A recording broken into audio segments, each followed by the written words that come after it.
ወርቅ ከጥቂት ሚሊየን 5 ቢሊዮን ዶላር ኤክስፖርት ማድረግ የቻለች ሀገር ለዳታ ግምት ካለመስጠት ዳታን በብዙ ሶርስ መሰብሰብ አናላይዝ ማድረግና ለውሳኔ ሰጪው አካል በጥራትና በፍጥነት ማቅረብ የምትችል ሀገር ከሆነች ከወርቅ ያልተናነሰ ሀብት መሆኑን እየተገነዘበ እንደመጣን ያመለክታል። ይህ ጉዳይ መጠናከር አለበት።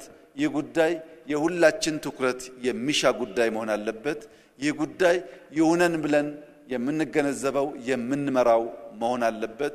ያ መሆን ከቻለ እያንዳንዱ ህግ፣ እያንዳንዱ ፖሊሲ፣ እያንዳንዱ የሥራ መዘርዝር በዳታና በእውቀት ላይ ተንተርሰን ስለምንሰራ እድገታችን ለማቀላጠፍ የዜጎቻችን ህይወት ለመንካት ኢትዮጵያ የሚገባትን ልክ ለማረጋገጥ በእጅጉ የሚያግዝ እንደሚሆን ምንም ጥርጥር የለውም።